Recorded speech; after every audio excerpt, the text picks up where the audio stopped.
Muito bem, boa noite a todos e a todas. Sejam bem-vindos a mais um evento, um debate do programa Renascença, que é um projeto de construção coletiva de uma política externa pós-bolsonarista que parte da constatação de graves danos causados pelo atual governo à reputação e aos interesses do Brasil. É um programa vinculado ao Instituto Diplomacia para a Democracia e um ciclo de debates onde a gente está disposto a discutir alguns temas de relevante interesse nacional. Hoje nós temos aqui alguns convidados muito especiais para conversar sobre um tema muito importante também, que é o tema das vantagens e as desvantagens dos ciclos dos fluxos de capitais internacionais.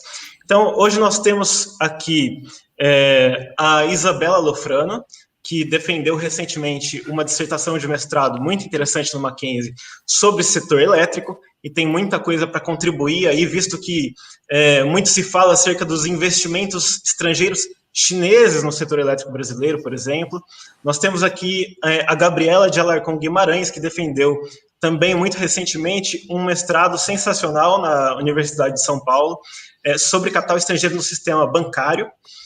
Também, ao nosso lado, o professor Wallace Moreira, da Universidade Federal da Bahia, com uma extensa trajetória de pesquisa sobre investimentos estrangeiros, a experiência internacional, em especial o caso sul-coreano, e o professor Paulo Gala, da Fundação Getúlio Vargas, aqui do estado de São Paulo, que tem também uma trajetória extensa de pesquisa sobre indústria, inovação tecnológica, complexidade econômica, envolvendo aí a questão das multinacionais, do investimento estrangeiro, enfim, assuntos muito pertinentes, muito interessantes, que de certa forma se entrelaçam, e, portanto, eu estou muito feliz de receber todos vocês aqui. Meu nome é Ricardo Begosso, eu sou o curador e mediador desse debate, sou advogado e doutorando em Direito Político e Econômico pela Universidade Presbiteriana Mackenzie.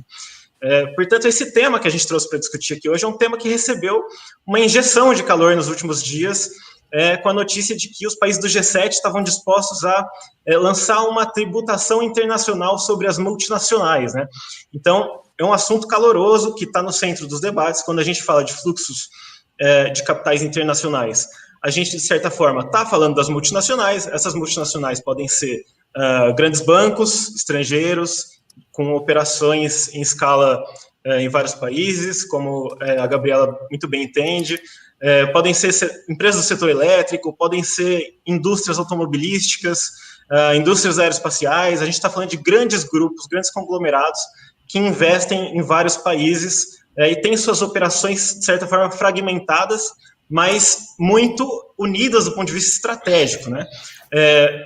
A gente pode dividir aqui, talvez, esse assunto em capitais que sejam capitais um pouco mais especulativos, né? Investimentos de portfólio, investimento de carteira, mas também os investimentos estrangeiros diretos, aqueles que têm uma participação maior nas empresas, juridicamente são aqueles que representam mais de 10% do capital social da empresa receptora no Brasil, portanto, tem uma conotação gerencial, né, uma conotação de mais longo prazo, porém não necessariamente produtiva, né? A gente sabe que nem sempre esses investimentos eles acabam resultando, de fato, em expansão da produção, desenvolvimento tecnológico. Por isso eu acho que é um debate cheio de nuances que a gente pode trazer por aqui, né? Tenho certeza que vai ser uma conversa muito interessante e gostaria de pedir para todos que estão nos acompanhando seguirem o canal do Programa Renascença, do Instituto Diplomacia para a Democracia. E, enfim, vamos começar aqui agora. Vou puxar esse assunto com a Isabela Lofrano. Isa, você estuda o setor elétrico no Brasil. Eu mencionei a questão dos investimentos chineses. Hoje, quando se fala em fluxos de capitais internacionais, chama muita atenção a presença chinesa nesse processo de expansão dos fluxos de capitais. E no caso brasileiro, quase metade do estoque de investimento chinês no Brasil está atrelado ao setor elétrico.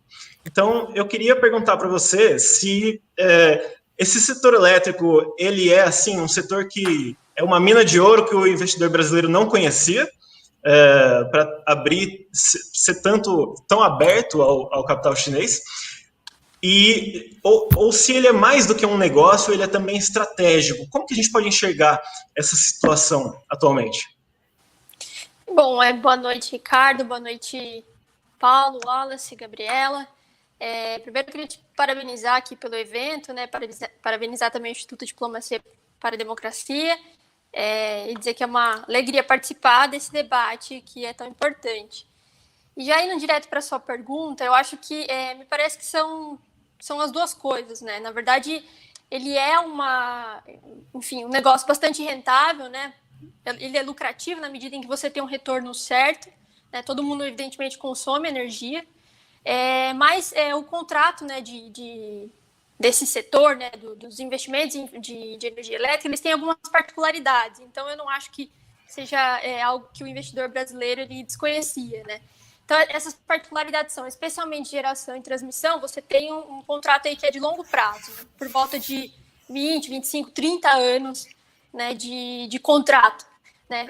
E, geralmente, você tem um investimento em infraestrutura muito intensivo no início, né, que reclamam um gasto, né, de um capital expressivo para ser aportado já no início, normalmente para constituir essa infraestrutura, né? Você tem, por exemplo, um exemplo bem concreto aqui para não ficar na abstração, você tem a rede de transmissão, o linhão, por exemplo, ligando Belo Monte à região sudeste, né? Que inclusive foi em 2014 arrematado no leilão pela chinesa, né? Pela State Grid. Então você tem essa construção, né? Desse linhão, e depois que ele entra em operação, que você passa a receber, né, essa receita, né, que no caso da transmissão do exemplo que eu citei, é a RAP, né, a receita anual permitida. Por mais que seja assim um retorno certo, portanto, você tem uma particularidade, ele é um retorno de longo prazo, né, você tem aí um tempo longo para receber de volta esse investimento que você fez. E, por outro lado, né, você tem esses investimentos chineses, né, eles começam a acontecer em 2010 de forma mais intensiva e vão aumentando expressivamente ao longo do ano. E em 2014 você tem o início coincide com o início da Operação Lava Jato, né, que não é novidade para ninguém, terminou por aniquilar, né, as empresas do setor de infraestrutura que poderiam competir com essas empresas chinesas. Então, você tinha, de certa forma, né, negócios, né, brasileiros também que viam isso de forma lucrativa e que competiam nesses leilões, e que, depois de 2014, foi perdendo força, foram sendo aniquilados e não conseguiram mais entrar nesse setor. Né? Por exemplo, você, em 2016, a própria State Grid que eu comentei, ela adquiriu a participação de uma das empreiteiras, que é a Camargo Corrêa, na CPFL, que é uma das maiores distribuidoras do país, e tem vários exemplos nesse sentido. Então, acho que você tem esse fato de que são lucrativos, mas eles têm uma particularidade, né, que são investimentos de longo prazo. E essas empresas chinesas, tanto a State Grid que eu comentei, como você tem também a Three Gorges Corporation, que opera a Três Gargantas, que é a maior hidrelétrica do mundo, elas têm uma capacidade absurda, né? São empresas assim que saíram mundo afora investindo mesmo, né? São empresas do Estado chinês e aí entra a questão estratégica, né? Que, a meu ver, ela faz bastante sentido, é que ele tem um plano muito claro, né? Enfim, de impulsionar essas empresas, né? Para que elas conquistem mercados e para que isso se reverta para o governo chinês, para a própria dinâmica da economia chinesa, né? Como um todo. Então, eles têm um olhar estratégico, né, nessas empresas. Em paralelo, a última coisa que eu citaria, para não me estender muito aqui, talvez, né, isso eu acho que deveria ser um objeto de um maior aprofundamento, mas assim, você tem um investimento chinês expressivo nas novas tecnologias, né, de transição energética. Isso não é um debate que o Brasil está meio alheio a isso, mas os países do centro do sistema capitalista não estão. Né? Então, você tem um investimento muito expressivo nisso, e esse também é um segmento que aqui no Brasil vem ampliando a participação chinesa, né? Não só no segmento de geração, transmissão e distribuição de bases hidrelétricas, mas também das energias renováveis. Então, eu acho que você tem uma grande capacidade de fazer com que detendo esses contratos, você consiga aplicar esse conhecimento, evidentemente, que ela pode desenvolver, ela tem uma plena capacidade para desenvolver no âmbito desses contratos, né? Então, em síntese, é isso, assim, minhas impressões iniciais sobre se são lucrativos, se são estratégicos, como são. os investimentos. Legal, Isa. E você mencionou que tem esse componente estratégico muito forte também. E, por outro lado, você trouxe uma informação interessante que esse movimento ele se dá principalmente a partir de 2010, né?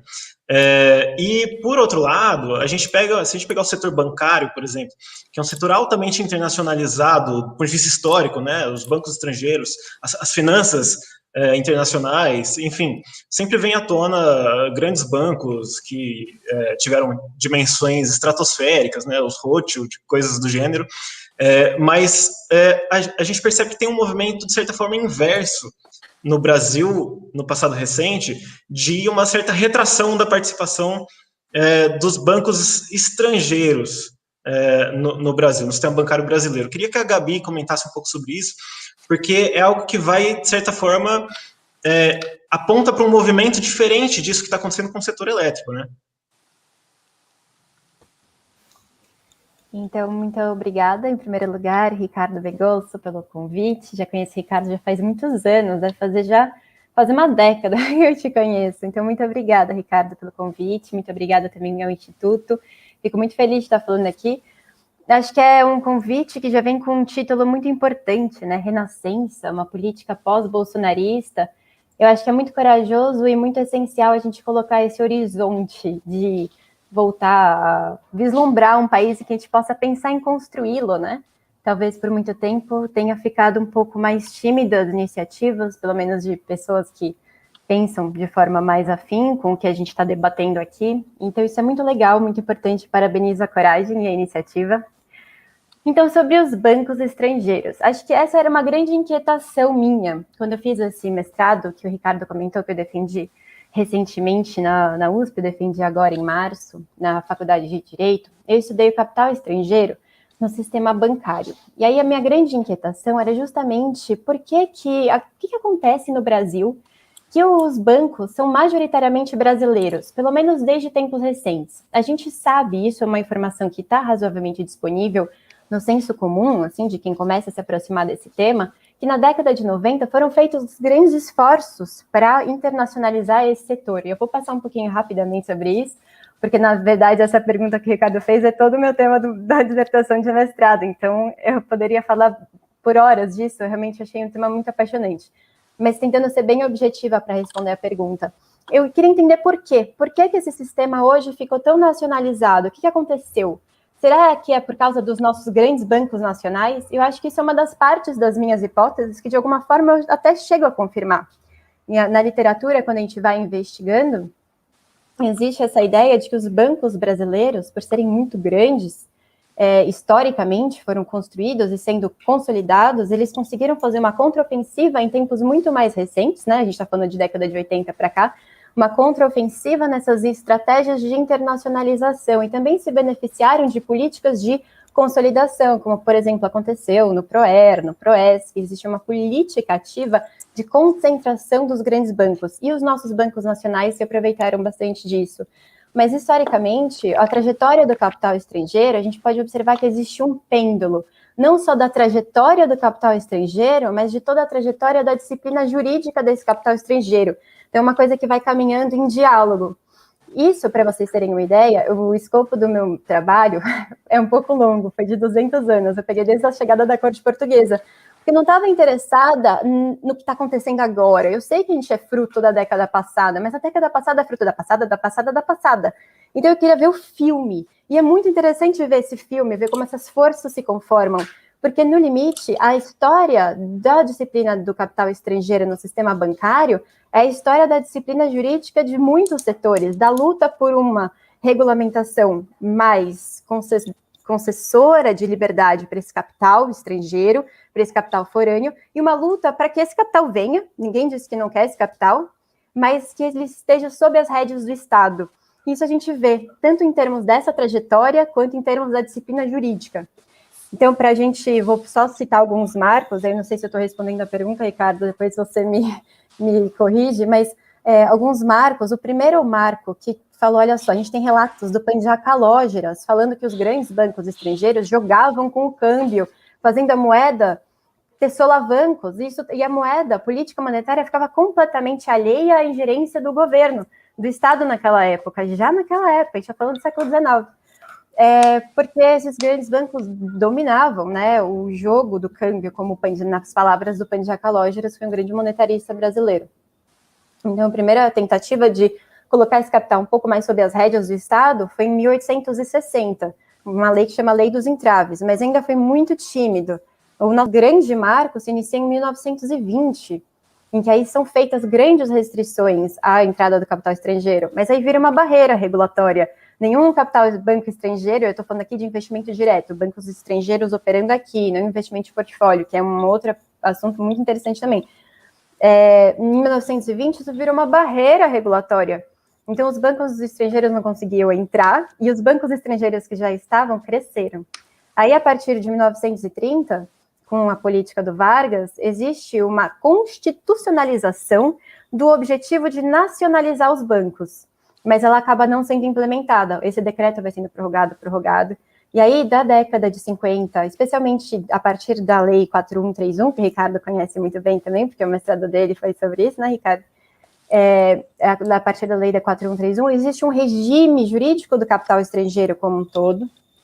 E a partir de, então, na ditadura militar, a gente tem um período que se segue em que a gente tem orientações administrativas do Conselho Monetário Nacional, que já tinha sido criado pela lei bancária, da reforma bancária, e aí começa uma disciplina errática do capital estrangeiro. E aí depois da ditadura, esses bancos eles começam a crescer. Então, no começo, a gente tinha só bancos estrangeiros, depois a gente teve uma diminuição dos bancos estrangeiros, apesar de uma concentração. Depois, os bancos estrangeiros, a partir da ditadura, começam a ser bem-vindos novamente no Brasil por decisões que não estavam, e ainda não estão, para ser bem sincera, porque não é tão simples de achar nessas pesquisas, não estavam à luz da legislação. Então, eram decisões que contrariavam o próprio ordenamento jurídico. E a partir da década de 80, começa a consolidação desse ordenamento jurídico extremamente permissivo. Essa permissão, ela nunca cessou.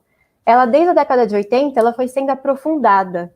Então, tudo isso para falar que essa liberalidade e essa permissividade da atuação do capital estrangeiro no sistema bancário, sem restrições, sem diferenciações, vem se acentuando desde a ditadura militar até os dias de hoje. A gente teve uma pequena interrupção, que olhando em uma retrospectiva histórica tão larga quanto essa, é um pequeno solavanco na década de 2000, nos governos da década de 2000. É um pequeno solavanco, talvez por causa da crise de 2008. Mas a verdade é que a disciplina jurídica vem crescentemente se aprofundando no sentido de uma liberalização. Enfim, acho que eu já falei bastante e espero ter respondido. Perfeito, Gabi, muito legal. Você deu um salto do tempo da conjuntura para o tempo da história, né? E trouxe aqui como isso teve consequências para a formação das condições nas quais os bancos operam e o que essa talvez retração dos bancos estrangeiros no Brasil, né, desses fluxos de capitais para o sistema bancário estarem acontecendo agora, não necessariamente significa que haja todo um arcabouço voltado para constituir essa retração, né? Seria algo mais fruto da conjuntura em si, do tempo atual, mas não necessariamente da nossa institucionalidade, né? Talvez não haja no Brasil a perspectiva de conformar um sistema bancário efetivamente dominado pelo capital nacional, né? Talvez seja fruto de outras circunstâncias. Mas falando nisso, falando no tempo histórico, e a Gabi até mencionou um termo interessante, né? Uma certa contraofensiva na estratégia da internacionalização, era uma curiosidade sua. Eu teria de perguntar para o Wallace, porque o Wallace ele conhece bem a experiência internacional, e ele estudou bastante o caso da Coreia do Sul.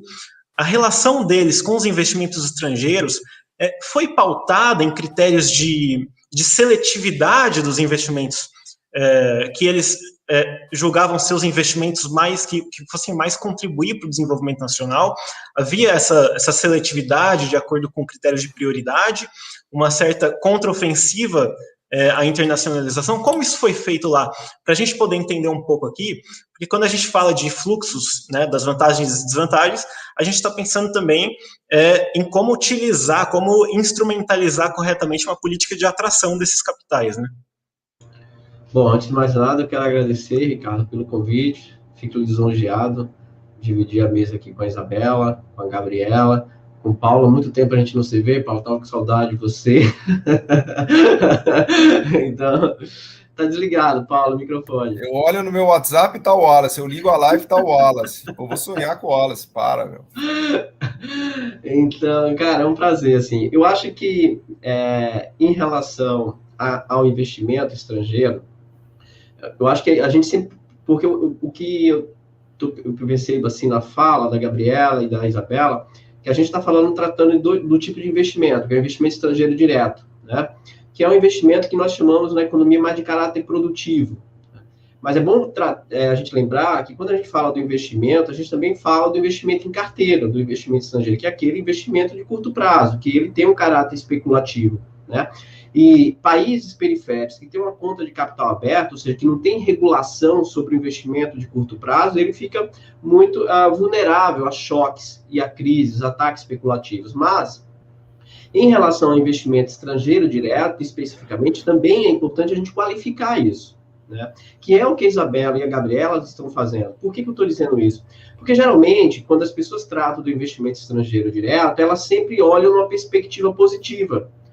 Eu estou fazendo essa contextualização, Ricardo, para você entender por que a Coreia ela teve uma estratégia peculiar nesse sentido, né? O Paulo conhece muito bem a trajetória da Coreia também, né?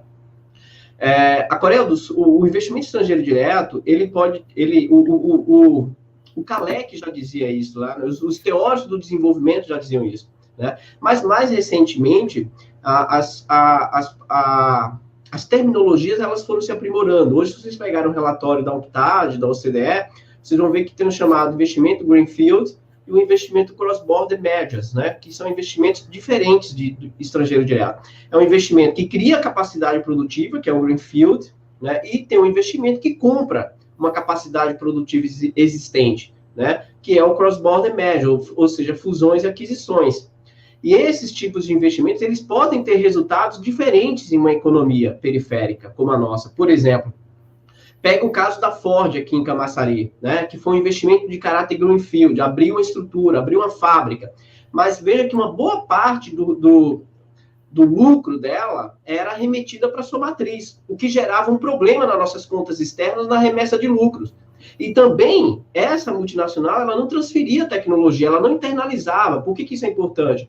Porque ela importava suas peças e componentes e, portanto, gerando déficit na balança comercial. Ou seja, agravando mais ainda um problema das contas externas. Por que isso é importante? Porque a Coreia, o presidente Park, desde o início da sua trajetória de desenvolvimento, ali, quando ele assume o poder em 1963, ele já estava atento para isso. E em todos os planos, nos cinco planos quinquenais, de 1963 até 1989, né, no quinto plano, a gente tem ali uma flexibilização, mas até o quarto plano quinquenal, o controle sobre o investimento estrangeiro era mais rígido. Ou seja, é aquilo que você colocou, Ricardo, na sua formulação, que eram critérios de condicionalidades, né? O investimento estrangeiro direto entrava na Coreia, mas entrava alocado para setores específicos que eram considerados estratégicos. Caso não fosse para esses setores, a Coreia não aceitava o investimento estrangeiro direto. Como também a Coreia do Sul, ela a todo instante, ela colocava como condicionalidades meta de exportação das empresas que estavam se instalando na Coreia, meta de geração de inovação, tecnologia e de internalização de tecnologia, ou seja, de nacionalização da produção. Então, a Coreia, ao longo da sua trajetória entre o primeiro plano quinquenal até o quarto plano quinquenal, no início dos anos 80, o investimento estrangeiro direto sempre foi muito controlado, né? E isso favoreceu muito a construção de uma estrutura produtiva na Coreia mais forte, numa perspectiva de internalizar conhecimento, de internalizar a tecnologia, né? Por que isso? Porque, veja, ao mesmo tempo que ela controlava a dinâmica do investimento estrangeiro direto, ou seja, a presença das multinacionais, ela também criava forças produtivas nacionais para poder absorver esse conhecimento externo que estava entrando na Coreia. Porque não adianta nada você trazer o investimento estrangeiro direto e não criar as bases que nós chamamos na teoria da inovação de capacidades para poder absorver esse conhecimento. Se eu não criar, né, essas capacidades para absorver, né, e lograr alcançar uma apropriabilidade do conhecimento, se apropriar desse conhecimento, vai ser em vão. Então, é sempre importante pensar essa estratégia do investimento estrangeiro direto dentro de uma lógica sistêmica, né? Em que sentido? Dentro de um projeto, que é o que a gente vem discutindo muito no Conexão Xangai. A ideia de se pensar um país numa perspectiva de projeto, né? Ou seja, eu penso em investimento estrangeiro direto, mas qual que é o papel que ele tem? É só chegar aqui, por exemplo, o John Daniels, já terminando aqui para passar para o Paulo, ele tem uma classificação que eu acho muito interessante, que é um teórico, um professor norte-americano, que ele fala assim, olha, o investimento estrangeiro direto, ele tem motivações. E quais são essas motivações? Ele tem, né, o que ele chama em inglês resource seeking, que é aquele tipo de investimento que só quer explorar as riquezas naturais de um país. Tem a estratégia do market seeking, que é um investimento que tem o interesse apenas de explorar o mercado interno, quando é o mercado interno atrativo, que é o nosso caso. E tem o efficiency seeking, né, que é um investimento que já preza mais por uma transferência de tecnologia, e o strategy seeking, que é um investimento, né, que também internaliza mais tecnologia, que ele transfere tecnologia. Então, veja, por que eu estou citando isso? Porque no período contemporâneo, no período mais recente, trazendo para essa trajetória, os investimentos que vieram para a América Latina, e o Brasil é um exemplo clássico disso, eles tiveram muito mais a função de explorar as riquezas naturais e explorar o mercado interno do que internalizar e promover transferência de tecnologia. Por isso que o Paulo sempre fala assim, olha, o Brasil está virando um fazendão, porque o investimento estrangeiro direto não tem interesse em desenvolver suas vantagens competitivas. A Coreia, ela tinha clareza desse processo. Então, o que é que ela vai fazer? Ela falou, olha, eu aceito investimento estrangeiro direto, que é o que a China também faz, né? Mas com transferência de tecnologia. Mas para que eu possa absorver essa tecnologia, para que eu possa internalizar essa tecnologia, eu preciso criar as minhas capacidades, recursos humanos, infraestrutura, ter empresas nacionais para absorver isso. Então, a Coreia construiu isso. Por isso que a Coreia hoje, aí quando você vê liberal, você mas a Coreia do Sul é economia aberta. Exato, hoje é. Mas até os anos 80, meu cara, era uma economia fechada. É muito fácil você falar de abertura quando você tem vantagens competitivas construídas, que é o que o Paulo sempre mostra, que o Paulo sempre discute quando ele está falando da teoria da complexidade. Você constrói capacidades, e aí você parte para uma abertura, mas você já tem condições de competir com a fronteira tecnológica internacional, né? Então, a Coreia teve essa experiência exitosa. É por isso que a Coreia do Sul chama muita atenção, e muitas vezes de forma equivocada, porque não entendem a trajetória histórica da Coreia e querem estudar a Coreia a partir dos anos 90. Aí fica muito difícil de entender um país quando você estuda no período contemporâneo, que é um estudo histórico, né? As pessoas negam a história. É um negócio impressionante.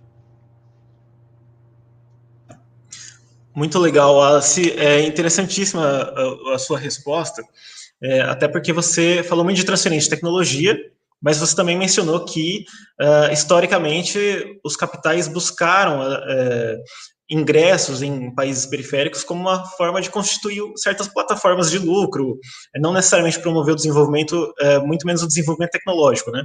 Então, eu gostaria de perguntar para o Paulo se essa questão da transferência de tecnologia ela poderia ocorrer de forma voluntária ou ela exige uma institucionalidade? Como que a gente pode ver essa questão?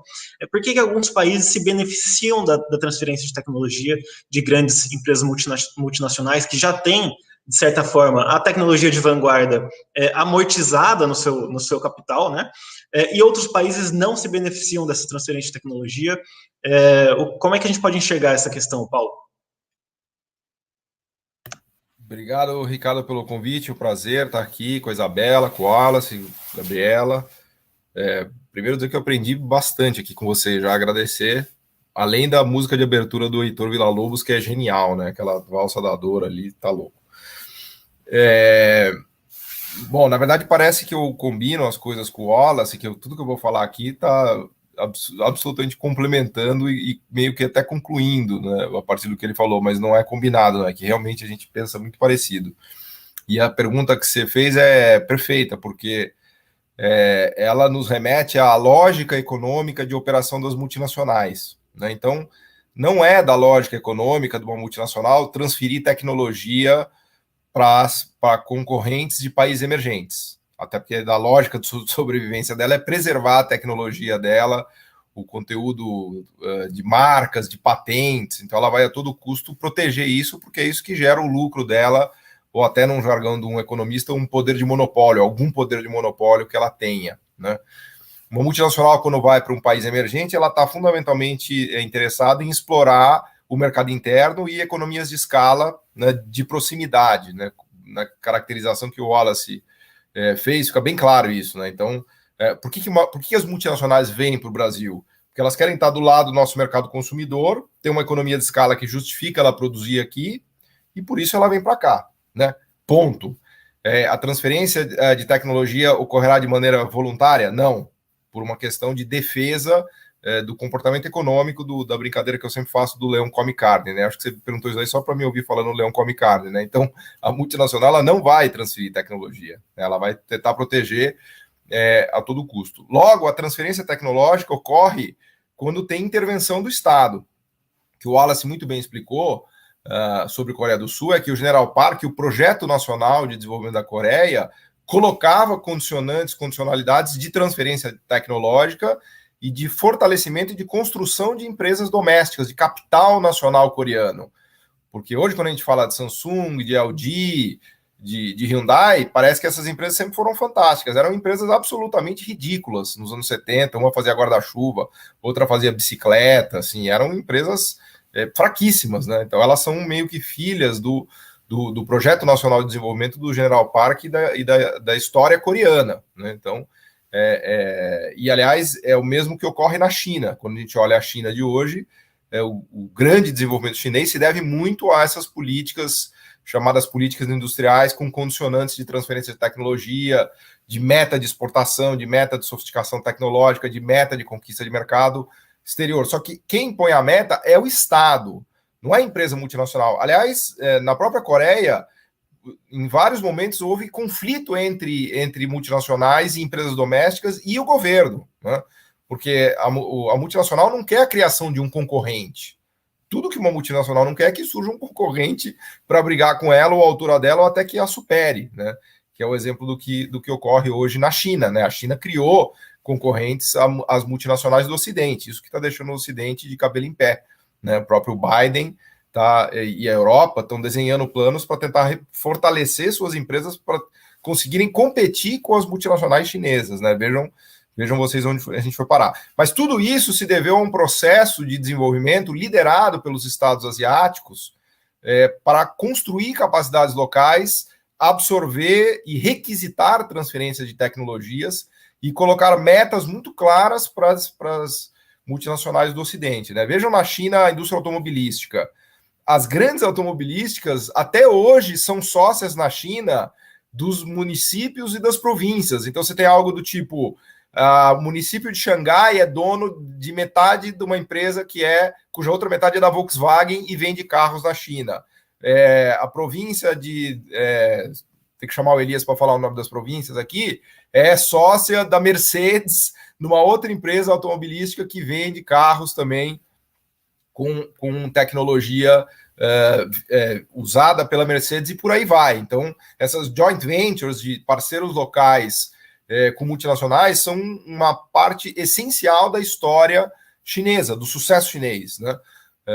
Isso tudo em contraposição ao que se fez na América Latina, especialmente no Brasil, com a ideia de depender das multinacionais e de pedir para as multinacionais que nos desenvolvessem. Acho que nada foi mais equivocado da história brasileira do que confiar o nosso desenvolvimento econômico às multinacionais, né? Claro que as multinacionais, elas são boas, elas vêm para cá, elas pagam bons salários, né? Quem não tem o sonho de ter um emprego numa multinacional, ter um registro em carteira, um salário alto, um bom plano de saúde, né? Então é evidente que as multinacionais trazem benefícios, mas é uma relação meio dialética, meio ambígua, porque a multinacional é boa até uma página 2, porque depois ela não vai transferir o centro de pesquisa e desenvolvimento dela para cá, raramente.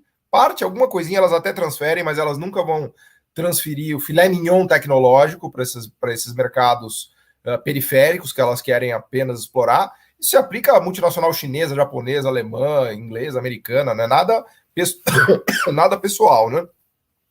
E mais importante do que isso, elas não vão transformar essas economias periféricas, como a brasileira, por exemplo, em plataformas de exportação, que é algo que nos ajudaria demais para a gente ganhar escala, né? Se as multinacionais não apenas ficassem aqui explorando o mercado interno, mas também exportassem e transferissem os centros de pesquisa e inovação para cá, bom, aí a gente seria um país rico, né? É exatamente isso que não acontece. Então, quando a gente olha a história brasileira, já para concluir e devolver a palavra para vocês, no tocante a investimento direto estrangeiro, né?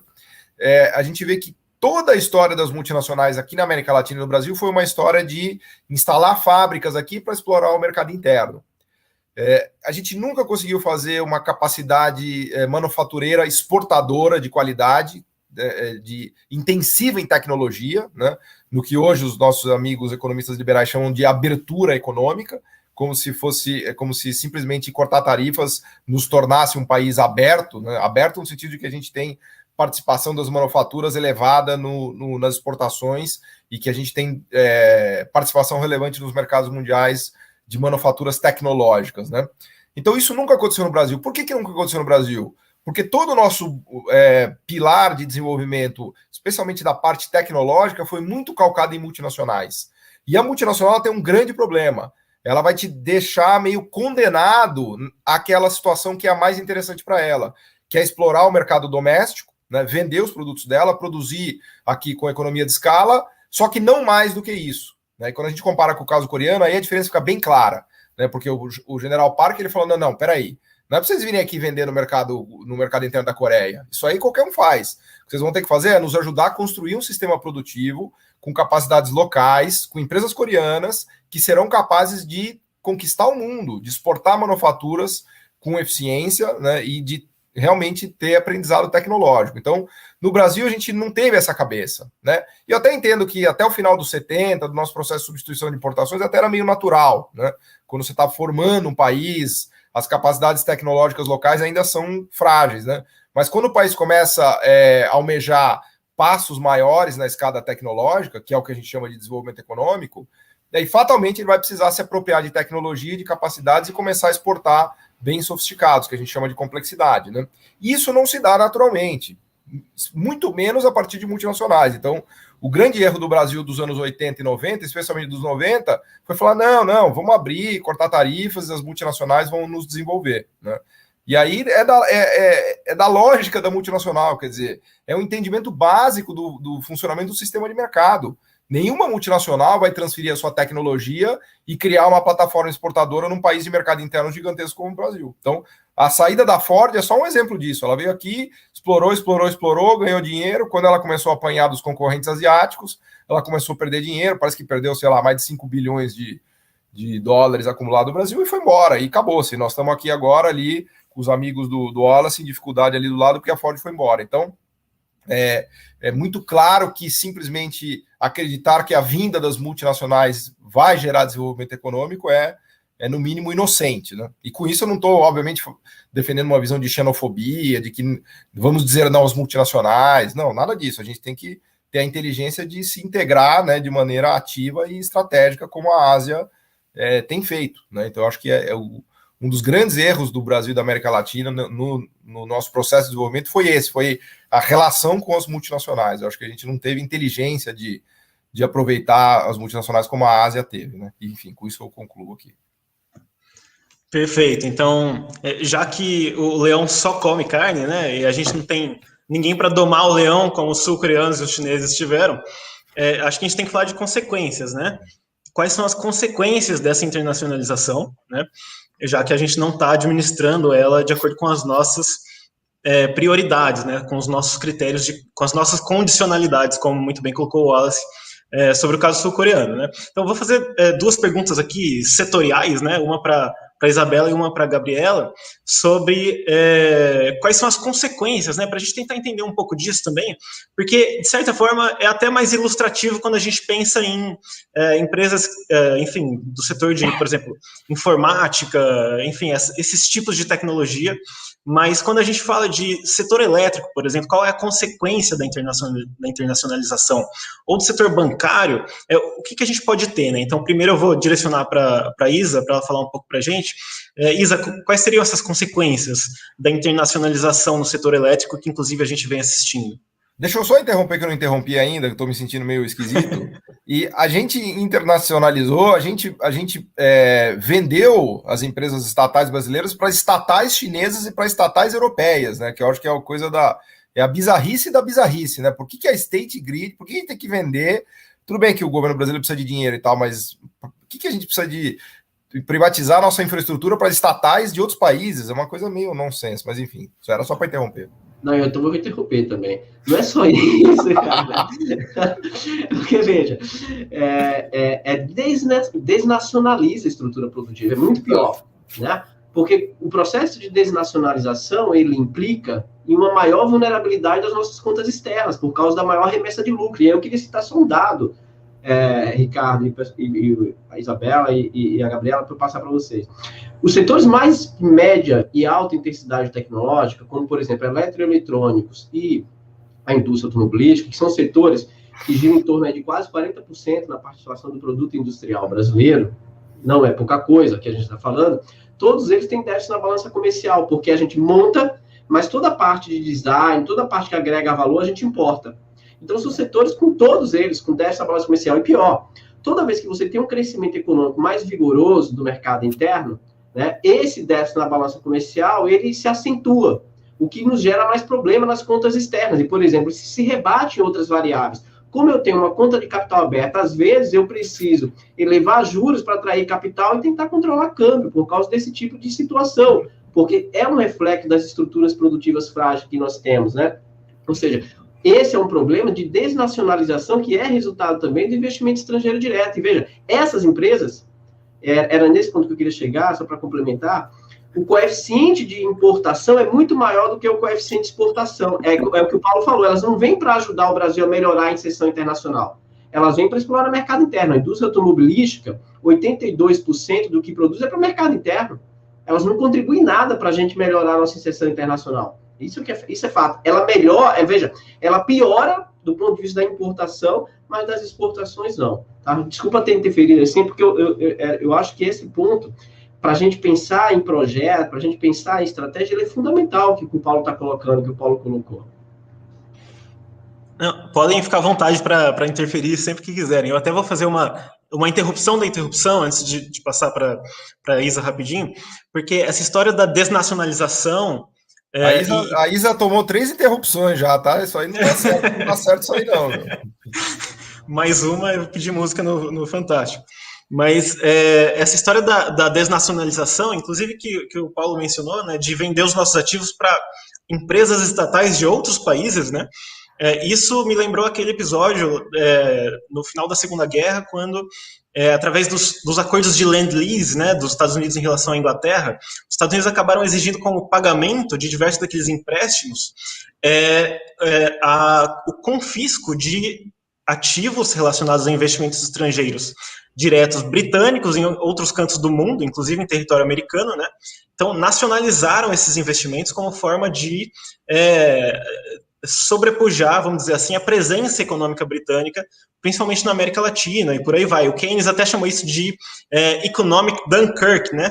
Quer dizer, Dunkirk, aquela situação de vida ou morte dos britânicos na Segunda Guerra contra a Alemanha. Foi interessante essa analogia. Mas só para encerrar, vou passar para a Isa e prometo que sem interrupções na sua fala, Isa.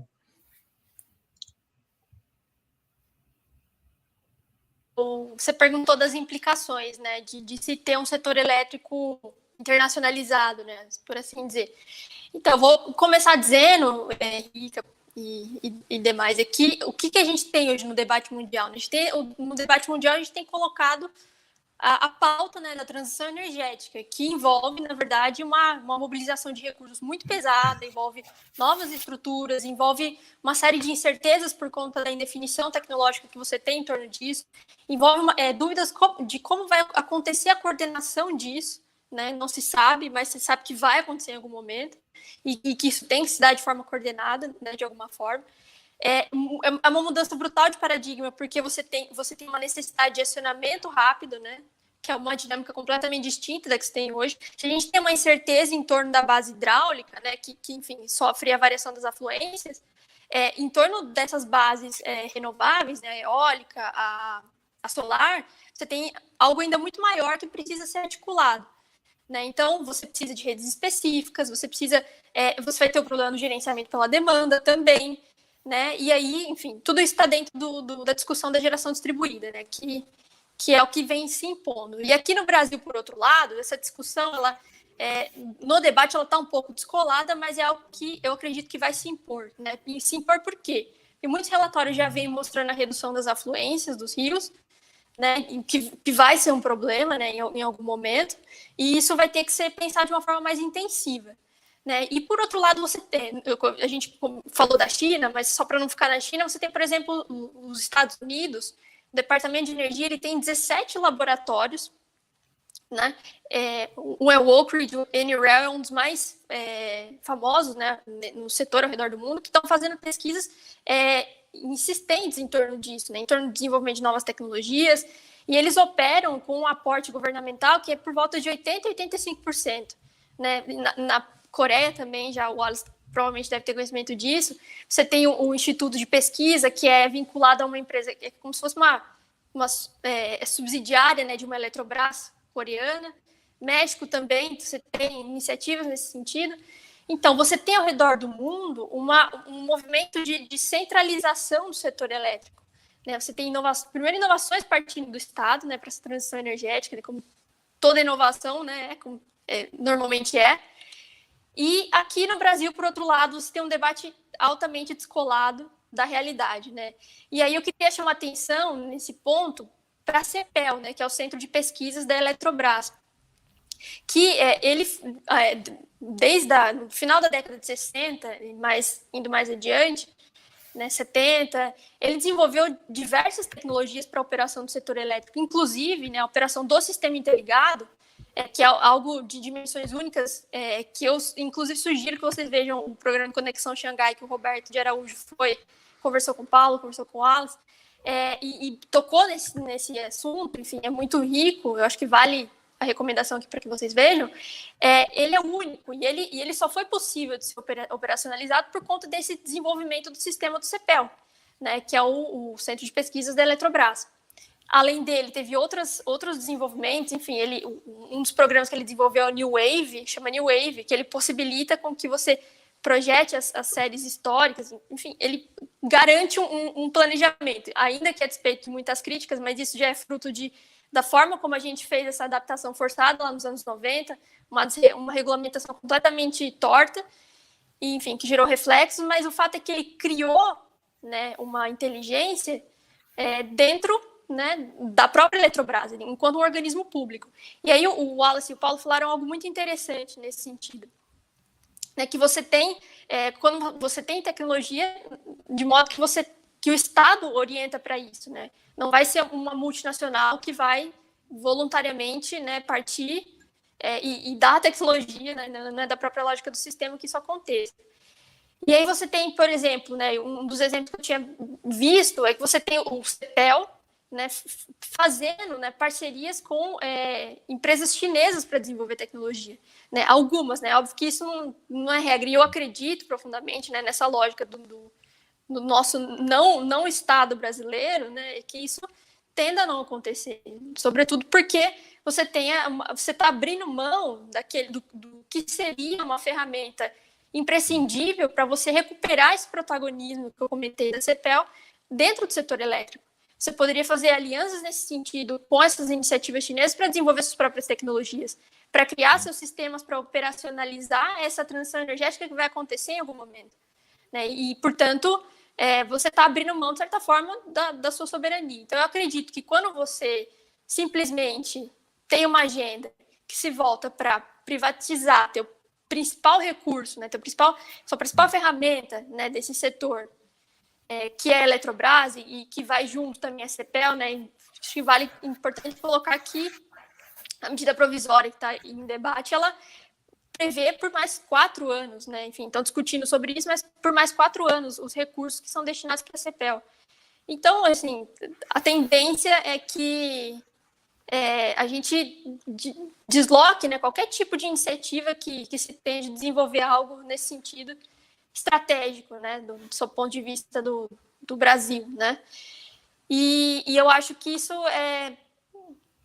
as implicações são essas, né, você ficar extremamente dependente, né, dessas tecnologias, você não conseguir nem criar uma tentativa, né, de recuperar algum protagonismo do setor energético, como a gente já teve em outras ocasiões. Enfim, teve com o programa de álcool, enfim, recursos renováveis, e eu acho que a gente já está passando passando adiante sem nem mesmo tentar, né? Enfim, e abrindo mão de um recurso que é extremamente estratégico nesse contexto de transição que vai se impor cedo ou tarde.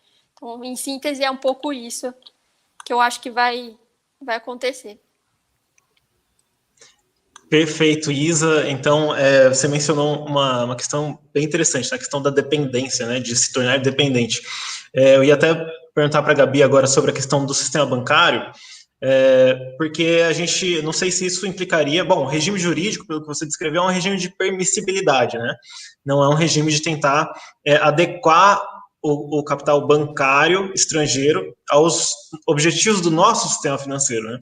Mas eu gostaria de perguntar para você, então, Gabi, se isso também, a internacionalização do sistema bancário também implicaria, de certa forma, algum tipo de dependência. Legal, obrigada pela pergunta, porque, na verdade, eu até aproveito para qualificar um pouco a minha fala anterior em relação à atual disciplina jurídica do capital estrangeiro no sistema bancário. O que a gente tem, na minha visão, na verdade, um monte de normas que foram se sobrepondo, e elas foram se contradizendo, e muitas delas foram simplesmente ignoradas. Então, por exemplo, a Lei 4131, que é a lei que disciplina o capital estrangeiro, inclusive no sistema bancário, ela é simplesmente ignorada desde 1960, da década de 60, quando ela foi implementada. Então, ela foi editada em 64 e 65, ela foi reformada logo.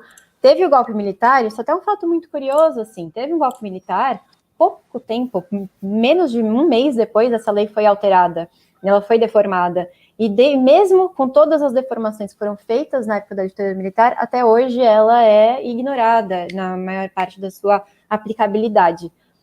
Nosso ordenamento jurídico em relação ao capital estrangeiro nesse mercado, ele é muito longo. Eu tive que fazer uma pesquisa tão extensa porque os nossos primeiros marcos legais ainda vigentes, e aí um detalhe, né, eu falo da perspectiva de jurista, então eu não vou poder responder muitas perguntas da perspectiva de economista, que eu não sou. Então, respondendo de um ponto de vista jurídico, minha opinião sobre isso, quando a gente olha esse marco, essa arquitetura, uma arquitetura jurídica, um arcabouço, então tem alguns setores que são mais simples de você localizar aquela lei, um marco legal novo, esse vai desde 1920 até agora, isso em termos de lei, sem falar da regulamentação do Banco Central, do Conselho Monetário Nacional, que vão se sobrepondo, se ignorando, muitas vezes, leis hierarquicamente superiores, como é o caso da Constituição Federal. Então, se você vai pela letra da Constituição Federal, não, o nosso regime não é necessariamente permissivo a essa entrada indiscriminada desse capital. Pelo contrário, o artigo que disciplina o capital estrangeiro no sistema financeiro fala que lei complementar tem que regular especificamente o capital estrangeiro, ele aponta uma especificidade para esse capital estrangeiro. Isso existe? De certa forma existe. Desde a Lei 4131, a gente tem uma coisa que chama princípio da reciprocidade. E aí eu ecoei muito as falas do Wallace e do Paulo no sistema financeiro com esse peso no coração, porque o princípio da reciprocidade nada mais é que as restrições que forem aplicadas por países estrangeiros contra o Brasil nessa seara financeira vão ser aplicadas da mesma forma aqui no Brasil. É o princípio da reciprocidade, que vem sendo ignorado desde que foi positivado lá na lei, entendeu? Então a gente tem uma política jurídica que não é afeita à nossa política econômica na prática. Então, só para qualificar qual que é essa minha leitura. E aí, um detalhe muito importante que aconteceu recentemente, duas coisas, daí eu já vou responder essa pergunta sobre as consequências da internacionalização. Duas coisas que são bem importantes de comentar. Desde a Lei 4131, a gente tem um dispositivo que fala, na verdade, desculpa, eu confundi, desde a Constituição Federal de 88, a gente tem um dispositivo que fala que decretos presidenciais vão autorizar o ingresso de instituições financeiras estrangeiras. E aí não estou falando só de banco, estou falando de portfólio, tudo. Esse ingresso de instituições financeiras, daí a gente pode ter, isso até então estava tudo público no site do Planalto, cada instituição, o presidente ia lá e decretava. Esse investimento, a entrada dessa instituição nesses moldes é do meu interesse, do interesse nacional. Recentemente teve uma mudança e o presidente Bolsonaro delegou essa competência ao Banco Central. Ele passou a não mais precisar de decretos presidenciais, e agora o Banco Central analisa isso diretamente. E se você for olhar a regulamentação do Banco Central, o que é colocado é de interesse público que entre investimento estrangeiro nas instituições financeiras. Então, isso é um dado interessante para a gente ver para onde está rumando a disciplina jurídica. E uma outra coisa importante, que existe um projeto de lei muito importante em tramitação hoje, que fala sobre o sistema financeiro, que é popularmente conhecido como PL do câmbio, que a partir desse PL teria a possibilidade de... Na verdade, esse PL ele delega muitas coisas para o Banco Central, mas abre possibilidade, revoga todo esse arcabouço jurídico que eu estou falando para vocês, revoga a maioria dessas leis e normas anteriores, e abre a possibilidade, por exemplo, da gente ter contas em dólares no Brasil.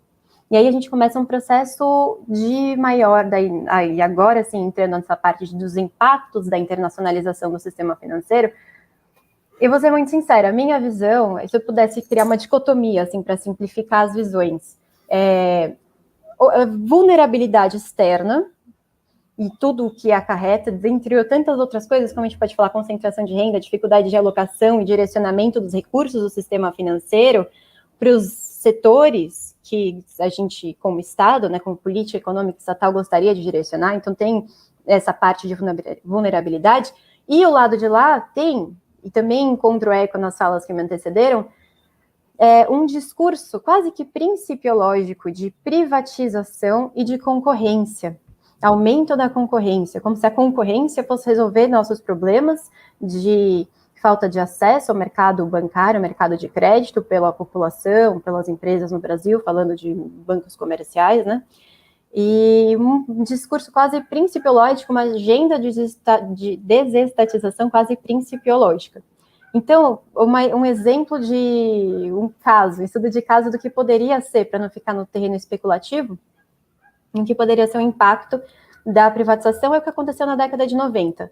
Essa tentativa, né, na minha opinião, frustrada de internacionalização, e aqui fazendo um outro parênteses na minha própria fala, essa frustração do ingresso de bancos estrangeiros no Brasil, que foi largamente frustrado, os bancos nacionais, na minha visão, triunfaram, não necessariamente significa que não existem correias de transmissão desses interesses alocados no estrangeiro, ou até mesmo por meio desses bancos. Então, não é que, nossa, o terreno está perdido para os estrangeiros. Continua tendo uma ingerência que a gente pode ver, por exemplo, no mercado cambial. Mas, enfim, tentando manter assim, os meus parênteses.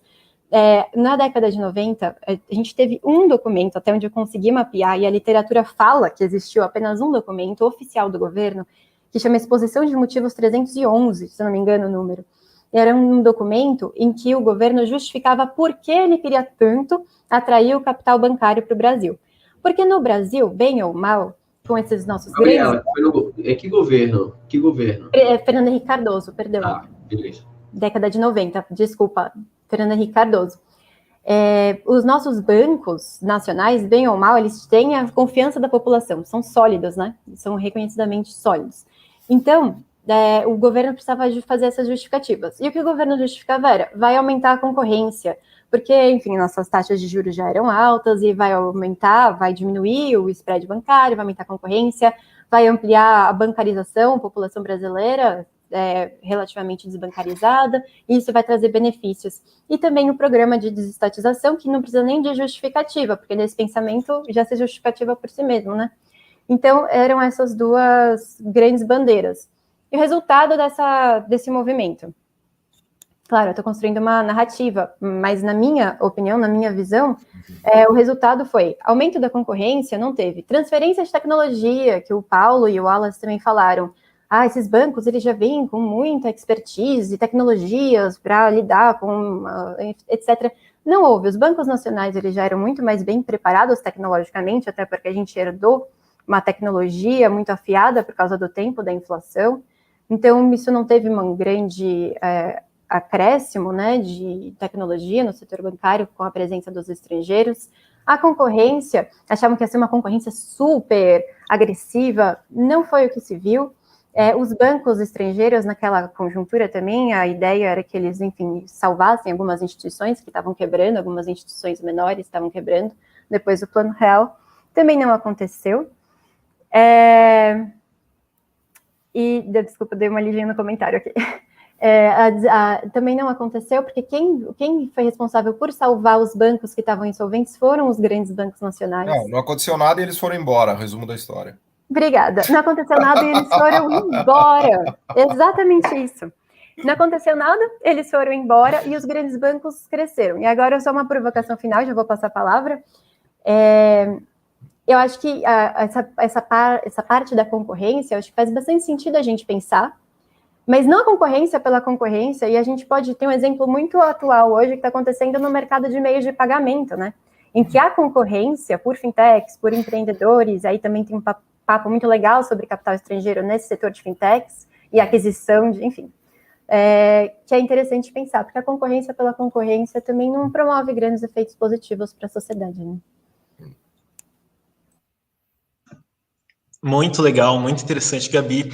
E, bom, você descreveu essa situação com muito detalhe, muita riqueza, e ficou essa mensagem no ar, né? Não aconteceu nada e eles foram embora.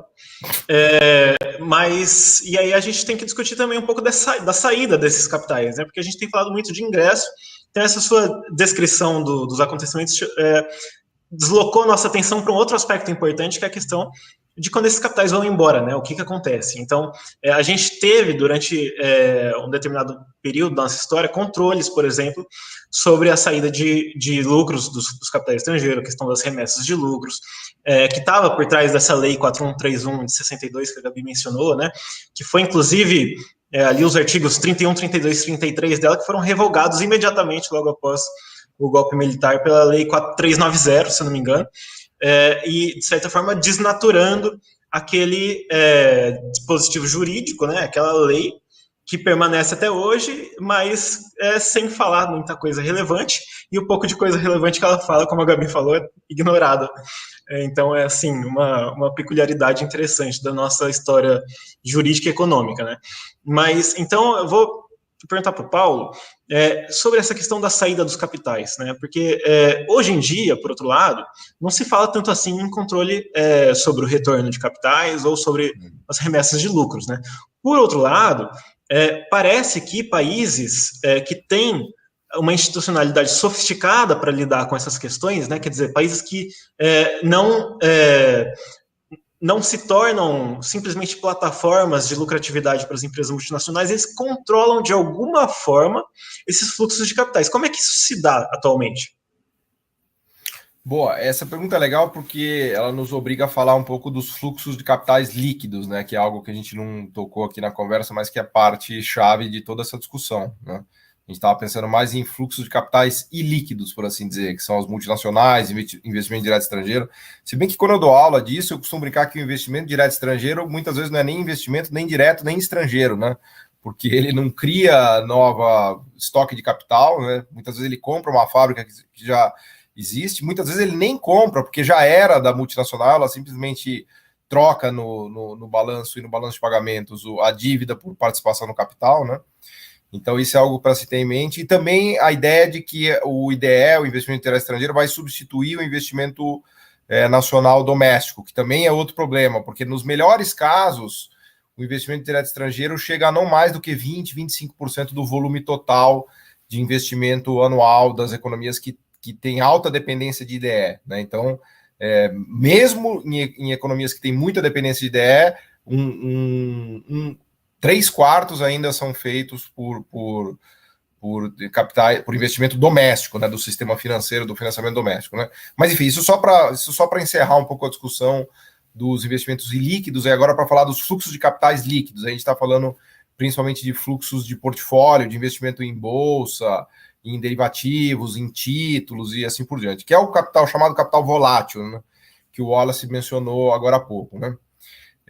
O problema desse capital volátil é que justamente ele é volátil, né? Então ele entra e sai numa velocidade muito grande e muitas vezes ele não está associado a investimentos produtivos de fato, ele está associado a arbitragens, né? Então arbitragens de juros em que o investidor estrangeiro compra títulos públicos aqui ou títulos privados que estão reciclados no mercado, mas não estão associados a novos investimentos, ou simplesmente posições especulativas no mercado futuro, e aí isso vale para juro, câmbio e tudo mais, né? Então, primeiro registrar que não necessariamente o fluxo de capital vira capital real, né? De fábrica, máquina e equipamento. E segundo, registrar que essa volatilidade é muito nociva, porque o efeito principal do fluxo de capital é na taxa de câmbio. Então, a literatura que discute isso, ela tem até um ditado que é legal, que é o seguinte, when it rains, it pours. Então, quando vem fluxo de capital, ele vem numa enxurrada que aprecia a taxa de câmbio, atrapalha o setor industrial, atrapalha o setor exportador, cria muita dívida de curto prazo também, né? Um pouco a Ásia dos 90 sofreu disso. A própria Coreia do Sul sofreu muito disso com a abertura da conta capital e financeira no início dos anos 80, que acabou resultando na crise de 97. Aliás, toda a grande explicação que se dá para a crise asiática de 97, que eu acho que é a melhor, é que o Banco Mundial vai dizer que eles eram corruptos lá, viu, Wallace? Que tinha crony capitalism, todo aquele papo lá que até o início dos 90 o Banco Mundial explicava isso como um sucesso asiático, né? O crony capitalism. Depois eles mudaram de ideia, mas enfim, eu acho que a melhor explicação para a crise asiática é essa de volatilidade de fluxos e da abertura financeira que eles fizeram, depois eles recuaram um pouco, né? Então, quando o dinheiro entra, ele entra numa violência, cria dívida de curto prazo, aprecia a moeda, e quando ele sai mais violento ainda. Aí desvaloriza a moeda doméstica, cria inflação, quebra um monte de gente que tomou dívida, que tem o que a gente chama de currency mismatch, né? O cara toma dívida em dólar e empresta em reais. Então tem um monte de problemas causados por essa volatilidade de fluxos de capitais, que está amplamente documentado na literatura. O próprio FMI mudou de ideia em relação a isso. Nos anos 90, o FMI era favorável à abertura financeira, depois ele fez uma meia-culpa, e no pós-2000 ele deixou de ser favorável a uma abertura ampla e restrita de fluxo de capital e por aí vai. Agora, pensando no Brasil, o caso do Brasil é curioso, porque essa discussão meio que sumiu, né? Se vocês repararem, eu e o Wallace, que somos mais velhos, a gente é da época de que faltava dólar no Brasil. Vocês são mais novos, vocês vivem num mundo brasileiro meio diferente, que é um mundo em que sobra dólar, né? Então teve quase que uma mudança de paradigma, por assim dizer, porque depois que a gente acumulou mais de 350, quase 400 bilhões de dólares no Brasil, o país virou para uma situação de sobra de dólar e não falta de dólar. Então, reparem que a gente não teve mais crises cambiais monumentais, fuga de capitais desesperadoras, né? Que era o filme que eu e o Wallace também é um pouco mais novo do que eu, né? Mas ele já pegou um pouco disso nos anos 90, né? Esse é o filme dos anos 90. Então, aquela ideia de restringir saída de capital, restringir remessa de lucro, tudo que foi a história brasileira dos 70, dos 80 e dos 90 desapareceu nos 2000. Por quê? Porque a gente acumulou reservas. Isso nos deu um conforto muito grande e também a gente migrou para o câmbio flutuante. Importante dizer que o câmbio flutuante ele tem um mérito em relação a isso, porque uma coisa é você não ter reservas e ter câmbio fixo, que era a desgraça brasileira do governo FHC dos 90. Quando você migra para uma situação de reservas elevadas e câmbio flutuante, tudo isso fica muito mais fácil, né? Tudo isso fica muito mais fácil porque a própria desvalorização cambial amortece a saída dos fluxos, porque começa a ficar muito caro para sair. Assim como a própria entrada também eventualmente é amortecida, porque, né, com o câmbio muito apreciado deixa de ser lucrativo entrar, né? Então acho que a gente mudou. Agora, isto posto, eu não abandonaria a ideia de ter taxação de entrada de capital. Eu não gosto muito de taxar a saída de fluxo de capital, eu não gosto. Eu acho que é algo que em geral, acaba gerando pânico. Assim, eu sou dos que defende taxação na entrada e não taxação na saída, que também é um outro debate nessa literatura de economistas sobre fluxo de capitais. Se você taxa, se você não taxa, você taxa na saída ou você taxa na entrada, né?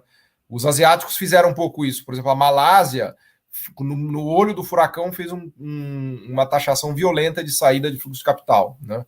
Que causou um pânico ali e depois até aliviou, né? A China simplesmente nem deixa entrar, nem deixa sair, ela já nem taxa, ela já é mais radical, né? Mas minha visão é que o que seria mais saudável é taxar na entrada para não deixar o câmbio ficar apreciado demais, né? Agora, para concluir, o que a gente não pode fazer de maneira nenhuma é gastar reservas, queimar reservas. Porque gastar reservas é o equivalente a pedir para ser Argentina. A grande diferença da Argentina e do Brasil, inclusive na era Kirchner, o grande erro dos Kirchner, a meu ver, foi não ter acumulado reservas. Então, hoje a taxa de câmbio na Argentina é $1, 150 pesos, e no Brasil, por incrível que pareça, é só $1, 5 reais. Lembrando que em 1994 era $1, 1 peso, 1 real. Então, eu acho que a grande lição aqui, na minha visão moral da história, é não podemos perder esse lastro de reservas, porque daí a gente deixa de ter moeda. A verdade é que um país pobre ele não tem moeda. A moeda dele é uma moeda meia boca. O que confere algum valor para uma moeda de país pobre ou emergente são as reservas, né? Mas enfim, eu queria até ouvir o Wallace um pouco sobre isso. Cara, eu sou a favor de controle entrada e saída, entendeu? Só que eu não chamaria controle, Paulo, eu chamaria o que a Coreia fez nos anos 90, pós-crise de 97, chamando medidas macroprudenciais, né? Que é o próprio Fundo Monetário... O próprio Fundo Monetário Internacional usou o relatório reconhecendo que a abertura de conta de capital é um risco, né, para a vulnerabilidade dos países que não têm uma moeda conversível no sistema monetário internacional, que é o nosso caso, e que, portanto, era possível que esses países adotassem medidas macroprudenciais. E foi o que a Coreia fez, porque a Coreia é uma boa experiência, né? Eu sempre cito, a Coreia é uma boa experiência para a gente olhar, porque a Coreia adotou as mesmas políticas que nós adotamos aqui no início dos anos 90, né? De abertura da conta capital, de livre comércio, de muita coisa, né? Talvez até mais radical, só que a Coreia tem uma diferença, a Coreia já tinha vantagens competitivas construídas, né? E a Coreia não privatizou, por exemplo, muita coisa. O sistema financeiro na Coreia é estatal. Os principais bancos na Coreia são bancos públicos, né? O Banco de Desenvolvimento, o Banco da Indústria, o Banco de Financiamento de Exportação e Importação, né? Então, a Coreia não desnacionalizou. Agora, uma coisa que a Gabriela estava falando, né? A entrada de banco estrangeiro na Coreia foi mortal para a Coreia, no início dos anos 90. Porque esses bancos, que o Paulo estava explicando, eles fizeram muita operação no curto prazo, o que a Coreia não estava acostumada a vivenciar. E isso é o que vai gerar a crise de 97. Ao contrário do que como o Paulo falou, do Fundo Monetário Internacional, né, de chamar Capitalism Chronic, né, Chronic Capitalism. Na verdade... Que é o compadrio, né, que ficou famoso no Brasil, o capitalismo de compadres, né? O capitalismo de compadrio. Na verdade, eles queriam tentar estrangular os chaibos para obrigar as grandes empresas sul-coreanas a abrir a forma de gestão, porque existe uma lógica de gestão hoje, né, no mundo, que é separar a propriedade da gestão. A Coreia não passou por isso. São as grandes famílias que até hoje administram as grandes empresas sul-coreanas. Eles não fizeram essa separação. E o capital internacional queria muito que a Coreia fizesse isso para que o investidor estrangeiro entrasse nas empresas sul-coreanas. E isso foi controlado, né? Não foi aceito. A Coreia não aceitou isso. E uma das principais pressões do Fundo Monetário Internacional era privatizar o KDB, que é o Banco de Desenvolvimento Sul-Coreano, que é um dos maiores bancos do mundo, né, em termos de BNDES deles. Que é o BNDES deles, que também o nosso BNDES está na lista, né, como um dos maiores bancos em termos de ativos, né, que nós estamos destruindo, aí, os caras estão vendendo tudo, né.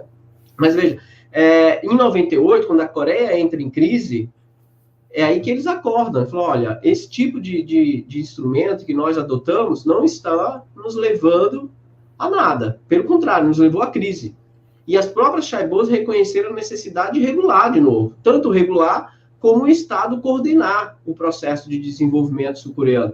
Tanto é que é interessante que na Coreia, em 2098, 99, é a primeira vez na história da Coreia que um CEO de uma grande chaibos, que era da Hyundai, vai ganhar a eleição, né, para poder administrar a Coreia, para ser presidente da Coreia. Inclusive, ele está sendo processado, Paulo, agora. Está cheio de processo nas costas.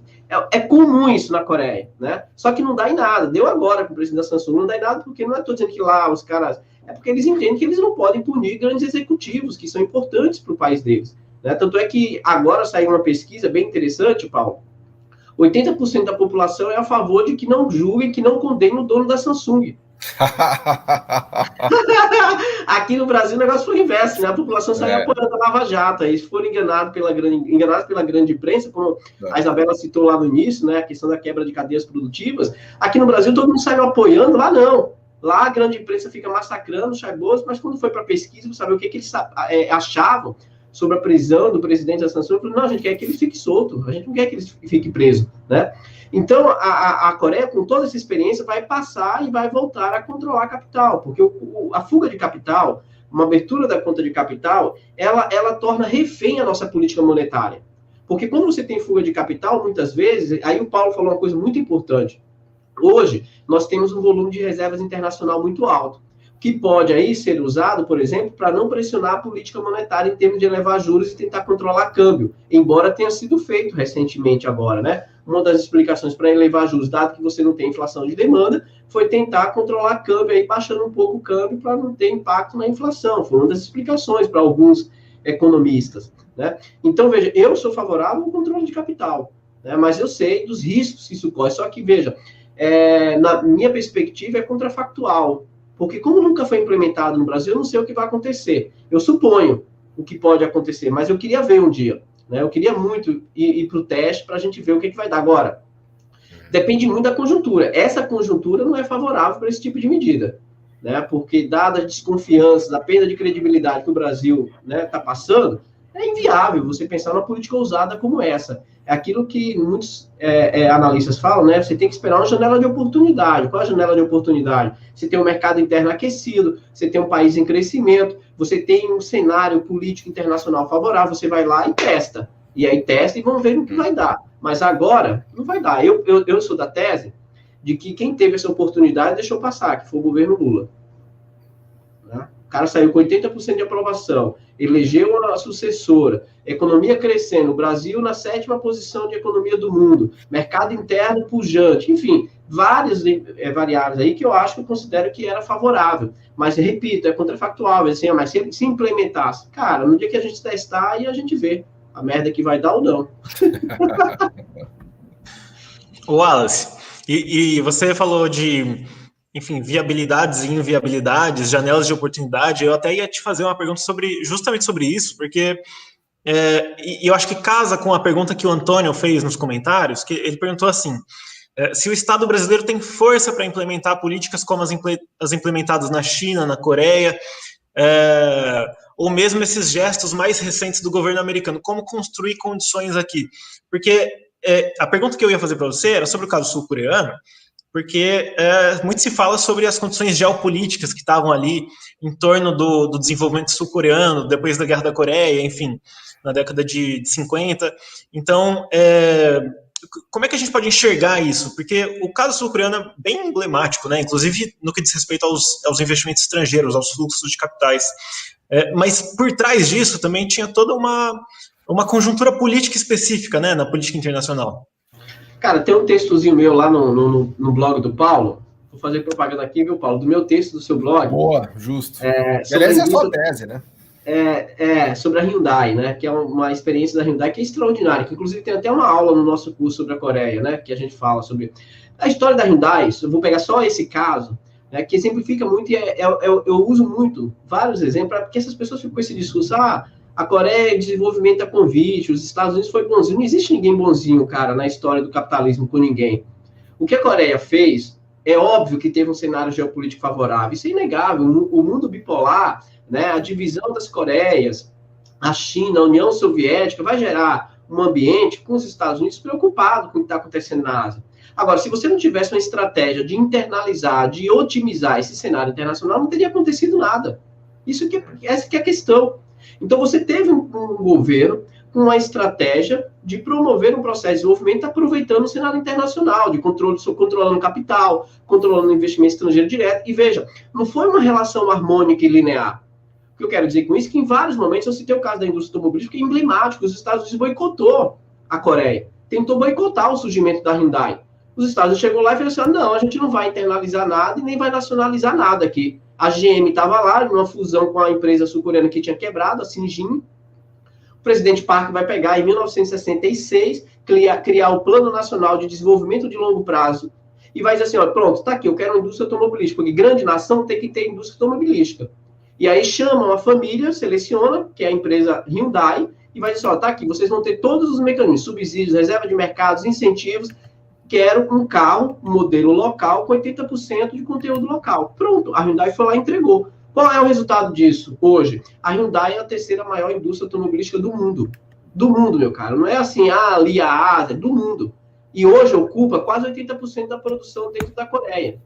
Então, veja, em vários momentos, eu posso citar aqui vários casos, a POSCO, o Paulo dá uma aula sobre a POSCO. As multinacionais jamais fariam isso na Coreia, que era o ponto que a gente estava fazendo aqui.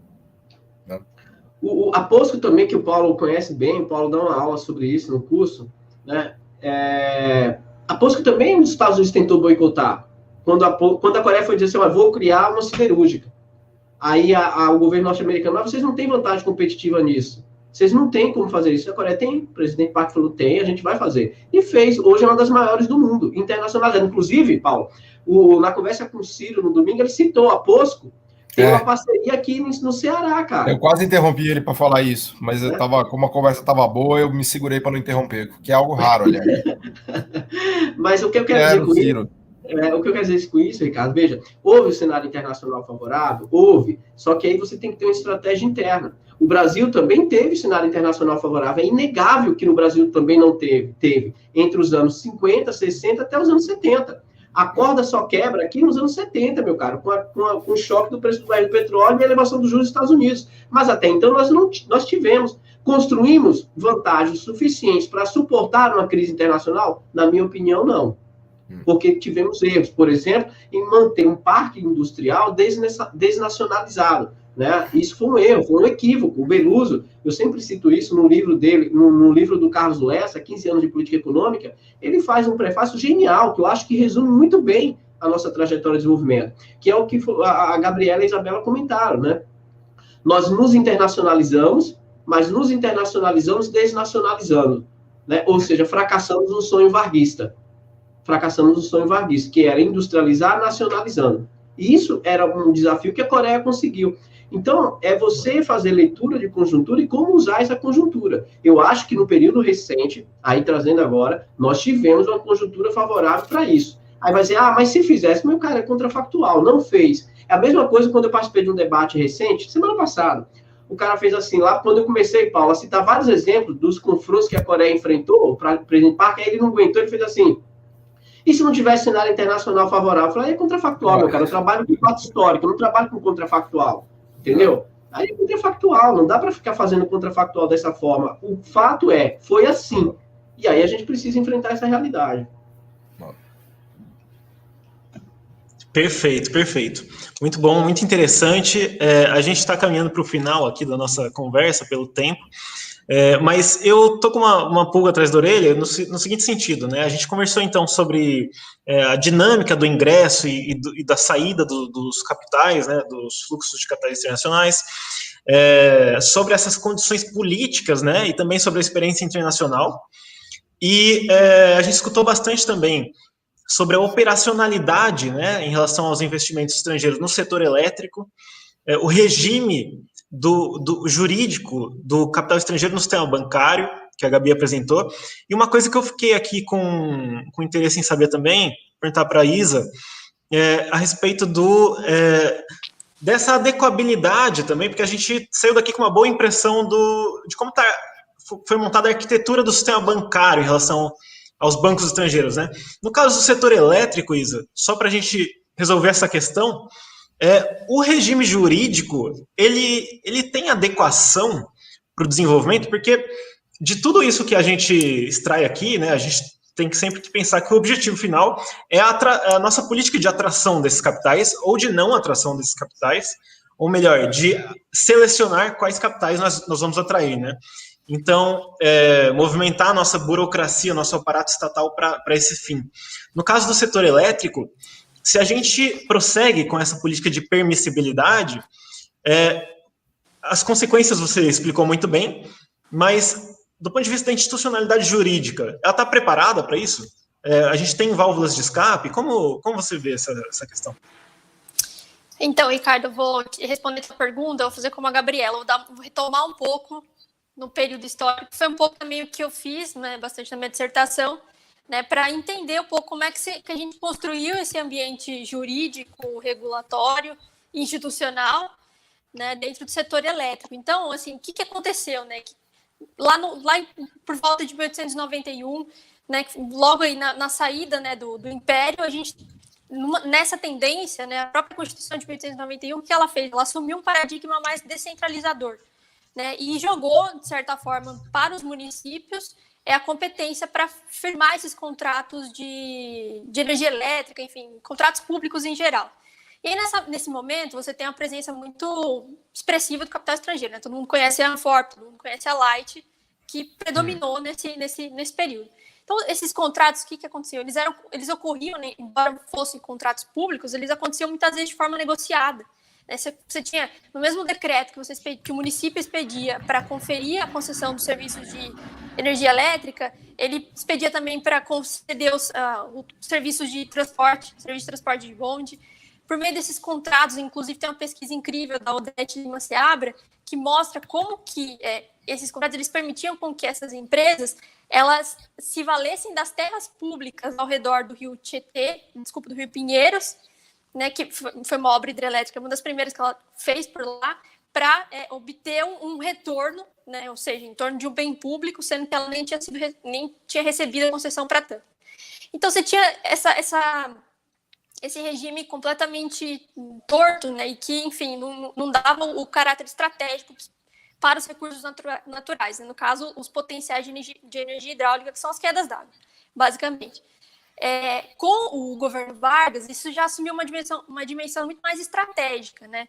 Ele conseguiu fazer aprovar, não sem inúmeras resistências, foi sob uma absoluta resistência, ele enfrentou, mas ele conseguiu aprovar o Código de Águas, né, que foi importantíssimo para a gente fixar as bases do setor elétrico, porque ele conferiu o caráter de propriedade estatal, né? Na verdade, ele retomou para a União todo os bens, né, os potenciais de energia hidráulica, ele trouxe para a União e ela que, na verdade, passaria a ser responsável por firmar esses contratos. Esses contratos não mais seriam de forma negociada, no sentido de, se terminou o prazo, eu prorrogo, não.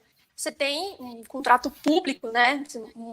E o que aconteceu nesse momento, né? Você teve um debate entre uma regulação que vinha da escola francesa de serviço público e um debate que eles chamam da regulation norte-americana, né, das public utilities. Então, isso foi uma coisa um pouco híbrida, mas, de certa forma, isso deu um caráter protetivo para esse recurso natural, né? E para esses contratos em geral. Você tinha que fazer os investimentos. Esses investimentos eles tinham um prazo de amortização, você não podia estender-se ao bel prazer, só porque, enfim, ela descumpria uma determinada obrigação e isso seria necessário prorrogar. Você tinha um controle muito maior sobre as tarifas, né? Você tinha uma observância muito mais rígida da modicidade tarifária, né? Que é natural dos serviços públicos. Enfim, com o Vargas, você efetivamente criou essa institucionalidade que era necessária, né? E não só, né? Você criou o Conselho Nacional de Águas, que fazia, às vezes, como se fosse uma agência reguladora, mas tinha um caráter muito mais estratégico e efetivo que isso, né? Ele fazia essa negociação junto a essas empresas concessionárias. Enfim, para não me alongar muito todo esse período histórico, depois teve a Constituição da Eletrobras, e aí você chegou nos anos 90, né? 80, 90, e isso já, né, nesse movimento todo dos anos 90, né, essa lógica, né, de retirar o Estado desse processo, o Estado brasileiro ele passou a expedir regulamentações para liberalizar o setor. Só que, além de tudo, ele fez isso de uma forma pouco planejada, né? Ele adaptou, né? Ele incorporou para introduzir um modelo competitivo que era feito para a base térmica, né? Como é o sistema inglês. Ele criou uma metodologia, né? Só para frisar, a base térmica você tem uma previsibilidade em torno do custo disso, porque, enfim, você tem o combustível é certo. Agora, dentro das afluências hidrológicas, você tem uma dificuldade maior de prever isso. Então, para criar esse modelo competitivo, foi estabelecida uma espécie de controle, né, da operação dessas usinas, controlar tanto a possibilidade de comercializar, quanto você garantir a segurança energética, né, que são um dos princípios dentro da política energética, que está previsto também na Constituição Federal. Então, você estabeleceu isso, né, você estabeleceu uma forma de despacho centralizado, e um percentual, uma garantia física, né, a garantia mínima que ela pode comercializar de energia elétrica, né, dentro do ordenamento jurídico. E a Constituição Federal, de certa forma, ela incorporou todas essas premissas do Código de Águas, né? Então, a exploração de potenciais de energia hidráulica e das instalações de energia elétrica, ela coloca, isso é tido como um serviço público, né? Então, você não pode ser feito de forma negociada, você tem que observar uma série de pressupostos. Então, o que eu acho, assim, sobre se isso é adequado, né, para o desenvolvimento, essa disciplina jurídica em geral que a gente tem, eu acho que a gente tem uma base muito sólida e que garante essa proteção. Só que, como eu disse, né, a gente está passando um processo de transição muito ímpar, né? A gente não sabe como é que isso vai acontecer ao longo dos anos, né? Com a entrada dessas gerações distribuídas, como é que vai ficar a regulamentação, né, da forma como isso se sustenta, né, da própria tarifa em si, das distribuidoras, né, que, enfim, as gerações distribuídas, os painéis, quem tem painel vai se ligar na rede, aí você tem ao lado disso um debate meio esdrúxulo, dizendo que isso seria uma espécie de absurdo, porque você vai taxar o sol, vai taxar o vento. Então, não acho que vai muito por aí o debate, mas sim como isso se coordena e se implica no todo, né? Você não pode simplesmente afastar a presença do Estado, né, na discussão dessa regulamentação jurídica, simplesmente porque você tem a possibilidade, tem esse insumo livre, né, por assim dizer. Ele é livre, mas ele é intermitente, né? Ele não é uma demanda constante, então ele tem que se coordenar com tudo. Então, eu acho que a gente tem essa base mais que nos garante uma certa soberania, mas nos detalhes a gente tem muito que se aprofundar ainda, inclusive para significar uma segurança jurídica, por assim dizer, para quem for entrar nesse tipo de setor, né? Investir, enfim. Então, essa é basicamente assim minhas impressões sobre o nosso status atual de regulamentação jurídica do setor elétrico. Perfeito, maravilha. O nosso tempo acabou passando, até eu fiquei curioso demais e resolvi fazer uma pergunta extra para a Isa, mas vou passar agora para a Gabi, para o Paulo, para o Wallace fazerem umas considerações finais para a gente encerrar e agradecer muito pela presença de todos vocês, foi incrível, foi uma conversa muito interessante, acho que enriquece muito o debate aqui do programa Renascença. Vou passar primeiro para a Gabi, que fez uma fala sensacional sobre o capital estrangeiro do sistema bancário, enfim, descreveu vários assuntos que ela estudou, várias das curiosidades que ela tinha e foi trabalhando, foi lapidando e transformou num trabalho muito legal que eu li com bastante cuidado antes do evento e espero que vire livro até. Mas, enfim, Gabi, vou passar para você fazer suas considerações finais e muito obrigado pela sua presença. Obrigada, Ricardo, pela sua leitura e escuta generosas. Eu fico muito feliz.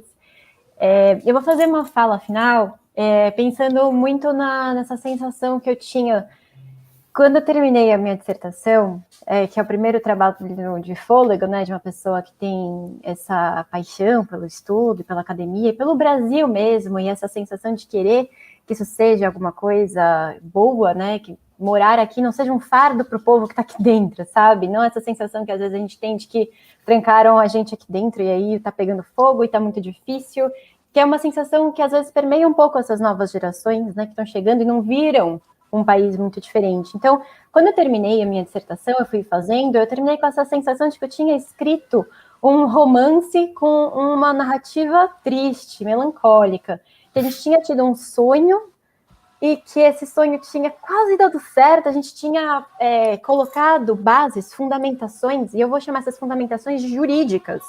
Essa arquitetura jurídica foi fundada em bases firmes, e que nem o Wallace falou, nosso sonho varguista de desenvolvimento nacional, industrializante, falhou, mas acho que a gente só não foi por água abaixo por causa de fundações que a gente construiu quando a gente estava naquela época. Essas fundações jurídicas foram muito firmes e seguraram muito a barra, inclusive em 2008 na crise financeira, tinham várias restrições, enfim, jurídicas a uma maior abertura que não é tão fácil de dissolver. Então, o que eu fico pensando é assim, hoje, parece, né, que a história, ela vai se locomovendo nesse pêndulo, que é uma coisa que eu tenho refletido muito sobre isso.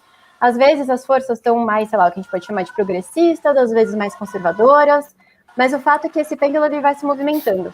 Eu acho que num futuro breve, hoje eu acho que o pêndulo está de um lado, eu espero que esse pêndulo comece a ir para outro lado. Quando esse pêndulo começar a ir para esse outro lado, eu acho que o nosso desafio vai ser erigir bases jurídicas extremamente firmes e sólidas para deixar um legado de... Vocês estão me ouvindo? Está dando uma interferência Sim. aqui? Ah, tá. E construir uma base extremamente sólida, porque uma hora o pêndulo vai voltar para lá. A história se locomove assim, em destruições e criações, ela é orgânica, não tenho essa utopia de que um dia a gente vai caminhar de forma livre e leve e contínua em prol de uma sociedade perfeita. Isso não vai acontecer, eu não acho que isso vai acontecer, mas acho que a gente tem um desafio que é possível de ser concretizado em vida, de fazer com que quando esse pêndulo vier para um lado que a gente acredite mais, colocar bases extremamente firmes, que nem isso foi feito Um exemplo disso, acho que o mais forte na época de Vargas, bases sólidas, para que quando esse pêndulo for voltar para cá, fique mais difícil de desfazer.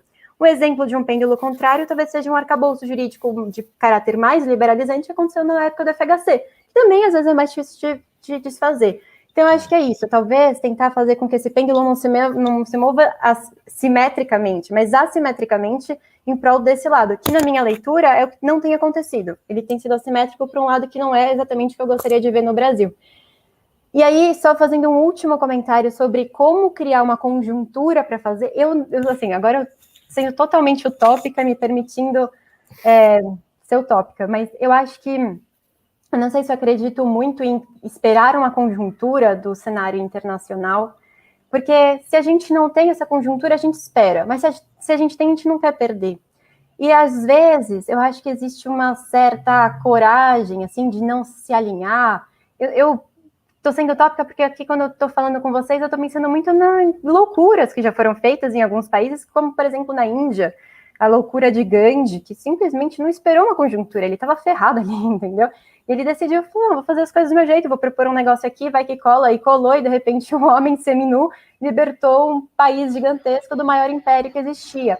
Então eu acho que às vezes, quando a gente for pensar em como construir o que a gente quer construir de país, para que esse povo que habita essa terra possa ser um pouco mais feliz, acho que a gente tem que ter um pouco dessa utopia, dessa ingenuidade, dessa coragem de criar a nossa conjuntura. O mundo vai engolir, o Brasil é gigantesco. Então, acho que a gente tem muitas coisas ao nosso favor. Enfim, totalmente utópico. Mas acho que esse evento é um pouco utópico, né? A gente fala de renascença, então que bom. Vamos pensar numa renascença corajosa, sabe? É isso. E muito obrigada de novo, Ricardo, pelo convite. Foi um prazer ouvir Paulo, Wallace, Isabela. Muito legal estar aqui com vocês, falando sobre futuro. Foi muito bom. Obrigada. Eu que agradeço, Gabi, e foi muito bom você ter falado do pêndulo, né? Que o pêndulo vai e volta, porque depois que eu passar para o Wallace e para o Paulo, eu vou fazer o pêndulo voltar também para a Isa, porque eu pulei as considerações finais dela, por conta da minha curiosidade excessiva aqui. Então, eu vou passar agora para o Paulo, fazer as considerações finais. Por favor, Paulo, eu agradeço muito a sua presença também, foi incrível a sua fala, muito, assim, elucidativa e contribui demais para o debate. Muito obrigado pela sua presença. Obrigado, não, enorme prazer, né, estar aqui com vocês. Sempre que eu penso nessas discussões de globalização, investimento estrangeiro, me vem à mente aquele provérbio tibetano que diz que a chave que abre as portas do céu é a mesma chave que abre as portas do inferno, né? E acho que quando a gente pensa em investimento direto estrangeiro, é um pouco isso mesmo, porque tem oportunidades enormes ali para países pobres e emergentes, né, como o Brasil, mas também tem riscos. Então, a minha conclusão aqui é que a gente não pode acreditar em Papai Noel, né? Já que estamos falando de utopia e distopia, o investimento direto estrangeiro, muitas vezes ele é tratado como uma panaceia, né? Aliás, a própria estratégia do Fernando Henrique Cardoso, do Brasil dos anos 90, né? Tem muito disso, de acreditar no investimento direto estrangeiro de uma forma meio Papai Noelesca, né? Se é que dá para falar dessa maneira. Então, eu queria concluir dizendo que não, que a gente tem que ter uma cabeça pragmática, a lá Ásia, a lá Coreia do Sul, em homenagem ao meu amigo Wallace, a lá China, e pensar como usar o investimento direto estrangeiro a nosso favor, né? Então, com isso eu concluo aqui, agradeço o convite, foi super, super legal, um prazer estar aqui com vocês todos. Obrigado.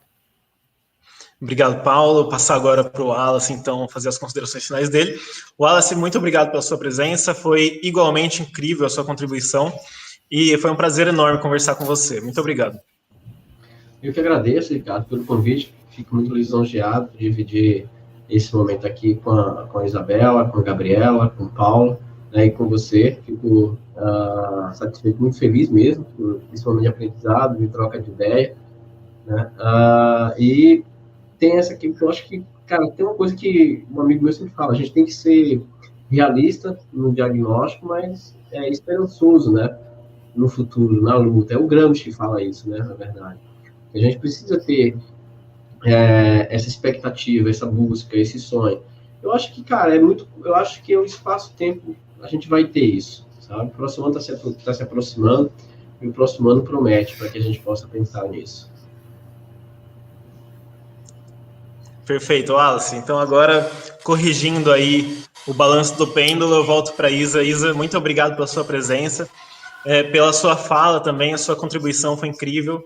Eu conheço a Isa, sou amigo dela, fizemos um mestrado juntos, conheço o trabalho dela também, sei do valor que tem e de todo o esforço que foi produzido para chegar no resultado final, né? Então, Isa, muito obrigado pela sua presença e eu passo a palavra para você. Oi, Rica. Aqui tá um barulho, o pessoal tá manifestando aqui em volta, se ficar muito ruim, vocês já viram. Rica, quem agradece sou eu. Sou um prazer imenso estar aqui falando com você. Enfim, como você falou, você é um grande amigo e, enfim, a gente teve uma jornada juntos aí de mestrado, enfim, de divisão de conhecimento e tudo mais. E eu gostei porque, enfim, aprendi com todos vocês aqui hoje. A Gabriela, conheci o trabalho dela interessantíssimo que ela fez no mestrado, o Paulo e o Wallace, enfim. Eu aprendi muito e eu acompanho eles sempre, né? Então, sim, sempre estou aprendendo com eles, né? É sempre um prazer poder vê-los falar, né? Então, a minha mensagem, assim, final aqui, além dos agradecimentos, enfim, vamos torcer para que, enfim, a gente, especialmente tendo em vista tudo que a gente discutiu aqui, né? E aí a minha conclusão de que o que nos valeria nesse momento é olhar para o setor elétrico e olhar para a Eletrobras, né? E todo esse processo que está acontecendo, como algo estratégico para passar por essa transição, para olhar para o futuro, né? Para olhar para a possibilidade de você internalizar tecnologias, né? E a internalização dessas tecnologias nos vai possibilitar superar, né, talvez a condição de subdesenvolvimento em que o país se encontra. Então, é um pouco isso, né, meu recado, e espero, né, que a discussão dentro do Senado, né, dessa nossa MP, ela seja positiva, né, no sentido de não caminhar, né, diferente do que aconteceu na Câmara dos Deputados, né, da discussão sobre a Eletrobras, que eu acho que isso vai favorecer o futuro do país, o futuro do setor energético e da política energética como um todo.